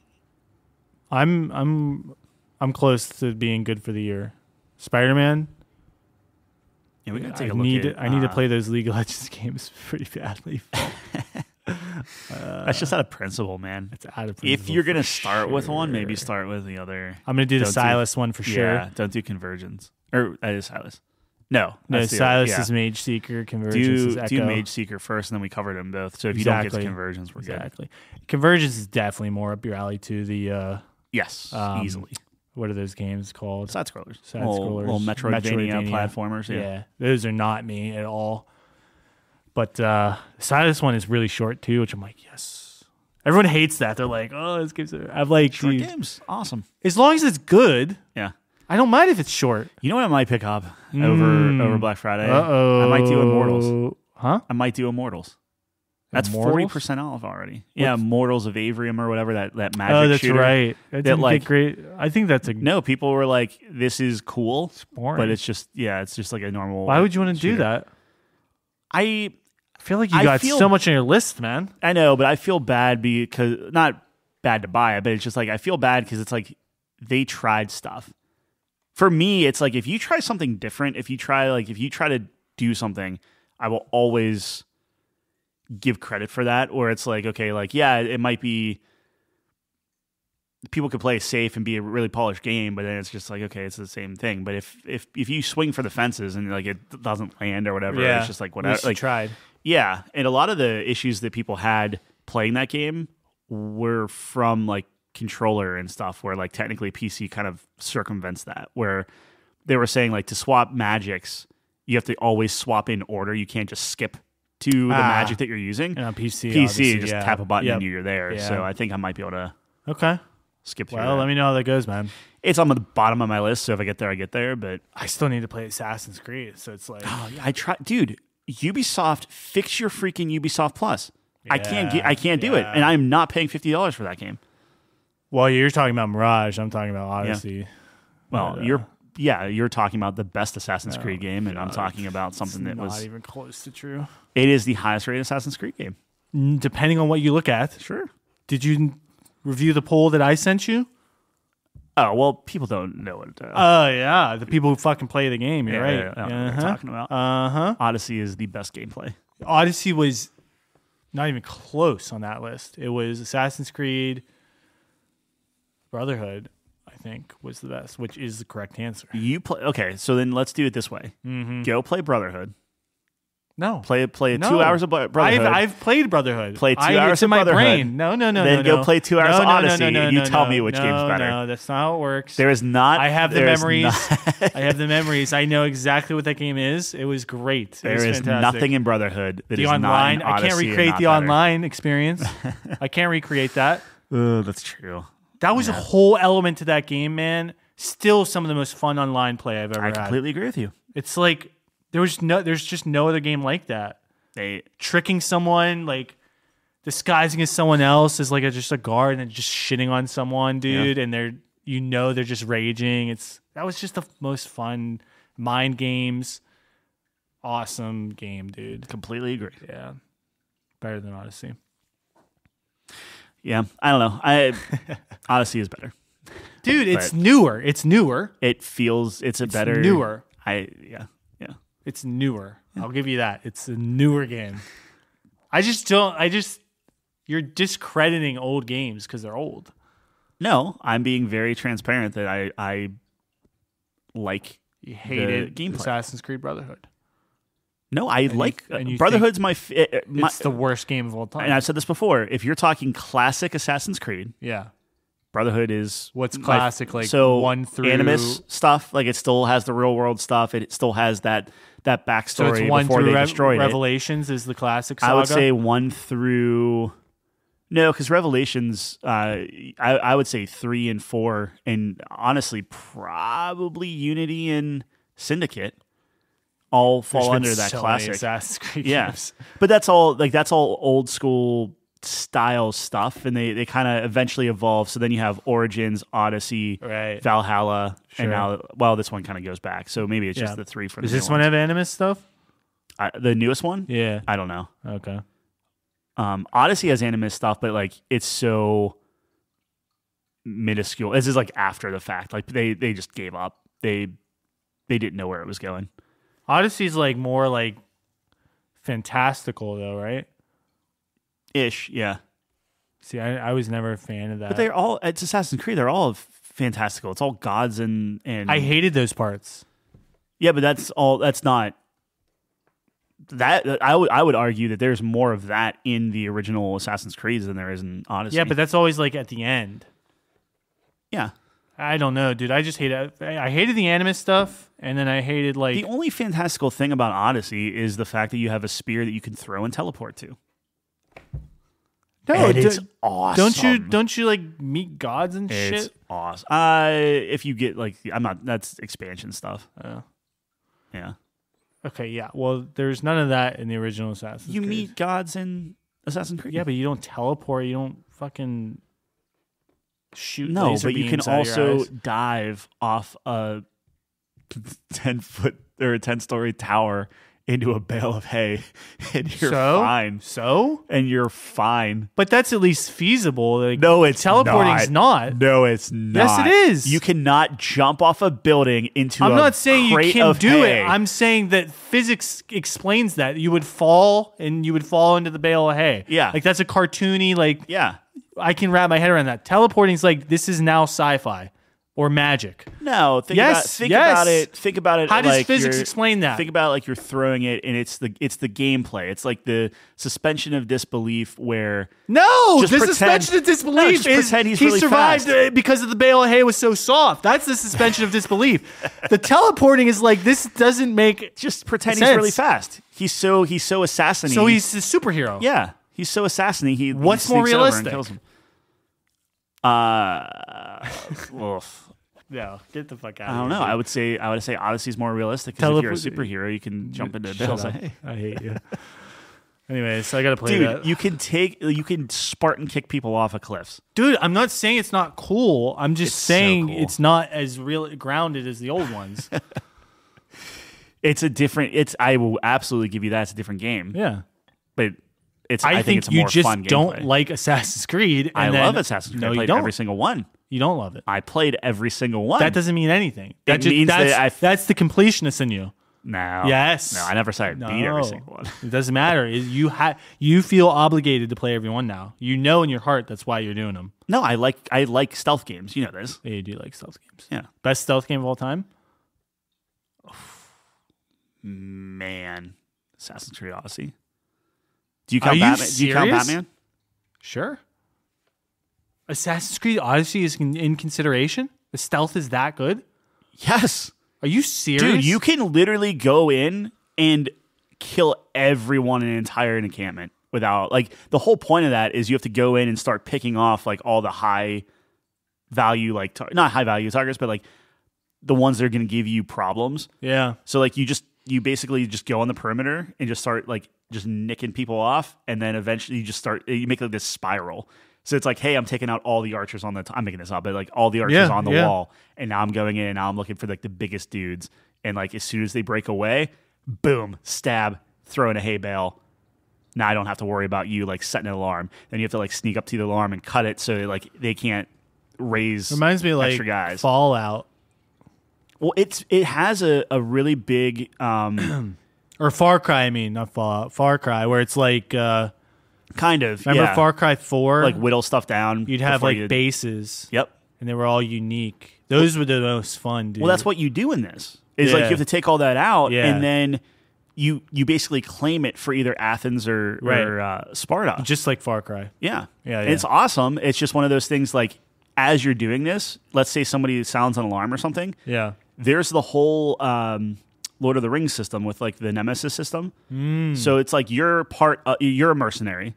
Okay. And you're in you're not in a mercenary guild, but pretend there's a guild of all mercenaries in the game. Okay. And you just keep killing mercenaries in front of you, you keep getting bigger and bigger and bigger. So then people will try to come and like kill you so they can like leapfrog you. But do they come back? No, they don't come back. No. So here's the thing. Nothing will do it better than that Lord of the Rings system. Bro, I'm telling you. But what I'm saying is like there are times when like you'll fight like a big dude and you're like, this guy's gonna like just kill me. I'm outmatched. Yeah. And he'll just chase you. And if you just keep trailing him, you just run to find like the biggest cliff. You dodge out of his like spear, and then you just Spartan kick him off, and just he falls and dies instantly. And like you leapfrog where you really shouldn't have, but you kind of like weasel your way up because like you're like I don't gaming think the system and stuff. Baldur's Gate 3 does that better though. There's nothing better than pushing someone off a cliff. Yeah, in Baldur's Gate. It's pretty good though. No, I believe you. It sounds fun. This game and then Shadow Game, just top of mind. Shadow Game, it's really good, and what is it? Shadow Ninja is also very good. I wonder what the internet says. Best stealth game? Yeah, I'm sure they're gonna like. Honestly, even like you could go to like Phantom Pain for Metal Gear is very good stealth it's probably system. Like Metal Gear. Yeah. It just depends on like what you're looking for in a stealth game. Like Phantom Pain is first thing. Is that first thing? Yeah, that makes sense. Mark of the Ninja. Mark of the Ninja, not Shadow Ninja. Did you like Dishonored? Yes, I like the first one. The second one I couldn't get into as much. The first one was very good. Interesting, yeah. Those are some of the games that come up. I think Splinter Cell Conviction should be Shadow Gambit, number 10. Shadow Gambit's very good. Yeah. Plague Tale, Requiem, Mark of the Ninja, Plague Tale, Thief 2, Last of Us Part 2. Weird. I mean, Alien. I could see that too, but Hitman 3. Don't love that. Hitman's great. Yeah. Dishonored 2, Assassin's Creed Mirage. These are current games, I guess, or more modern games. Yeah. Phantom Pain's one. So, all right. That's a good call. Phantom Pain's very good. Phantom Pain might be the best stealth game. Is that the one where you can float people up in balloons? Yeah. That's because you build your base. Yeah, you're like, dude. oh, this guy. That's awesome. This guy has like a 5-star rating and like as a general. Yeah. So you smack him with the sleep dart, strap a balloon to him. He's like, you're mine now. Wait, what? Yeah. You can. So like you can build your base and you basically find people in the world that have different abilities and stuff. How does like strapping ratings. him up a balloon make him part of your team? The idea is you strap him to a balloon, it flies up. Remember Batman where like the balloon goes up and a plane flies and like catches it? I think that's the thing. Is so like and then they strap convince it up him over a spot of tea. Basically, you don't have to convince him, but like if you steal him, you put him in your base, and now he will defend your base from like I need to play those games, man. They just seem so wacky. Phantom Pain is very good. Yeah. I keep going back and forth. I think Odyssey scratches that itch of like you see a big 100% pop up whenever you collect everything and do everything in an area, and that just feels good, methodical and stuff. Yeah. Phantom Pain is like the organic version of that, where it's like you're just doing stuff and clearing things out, and like if you shoot too many people in the head, suddenly like they're starting to wear more helmets and stuff and weird, That's so weird wacky. stuff. Yeah. It's so cool. That's awesome. When did that game come out? Oh, yeah. I mean, 2015. Around then, probably. I mean, like that was one which I think I talked about where you could put any song in the music folder. Yeah. So like Taylor Swift "Bad Blood" comes on whenever you call in a chopper, and it's just like now you got bad blood as it's just mowing down everybody around you. So good. What a time. I love it. You can't do that anymore, right? Music industry would. I mean, you could do that. Yeah, like you can drop whatever you want in there. You can only do it on PC. Obviously, you can't do it on. Yeah. But like the thing with Kojima is he loves movies and music and stuff. So like he had a ton of licensed stuff in there. So really? you can find soundtracks and have certain things play and whatnot. But he's not involved with that series anymore. That was the last one. He's not. So he did Phantom Pain, and then he went to Death Stranding. Is that the weird one? Yeah. Yeah. With the guy? Yeah, with the Walking Dead guy. Yeah. What's his face? Was that the one with the baby? Yeah. Is that good or what? I don't know. Did you play that? Yeah, and I liked it. I liked it. It was just this weird, like, within 2 hours, I met the president of the United States, who was like my mom. She died. I had to literally carry her corpse, like, across the land, dodging things. I don't know. Was it a trip? Don't know. It was a trip? Yeah, I don't know what. I don't know. You don't know what you did? Did you beat it? No. No, because they were coming out with a like a director's cut or whatever. So I got that. Yeah. And I always wanted to like go back because like that feels like everyone that played it was like, "What is this game? Screw this game!" Because I'm coming off of Phantom Pain, thinking, I want Phantom Pain 2. Yeah. And this is not that. No. So you need to like recalibrate and be like, I don't know what this game is. And I think Phantom Pain's far enough removed now that like give it a I'll shot. play this and try it again and stuff. Sure. And it seems like it's so weird, man. That's like, hey, Kojima, take the do whatever you guardrails off, do whatever you want. Yeah. That's awesome. Video games are cool. Can be. Yeah. All right. Well, that's all I had. Yeah. Cool. Sweet. You made it this far. We appreciate that. Check us out, couchcompany.games. Got everything on there. Got our lists. Got our other lists. We had a request from my contractor wanting to do top 5 pirates. I think that's awesome. It's great. Yeah, any pirates? Yep. I mean, yeah, I don't want to spoil who number 1 is, but that's like so obvious, right? I don't know. Okay. Yeah, I'll put that on the list. We got spaceships we got to do too, which is a good one. Yeah. I feel like those are guest ones. Spaceship? Yeah. Pirates? Yeah, that's pretty universal. Be good. Yeah. All right. Cool. Yeah, check us out. We'll be here same time, same place next week. Thanks for joining us on the couch. Peace.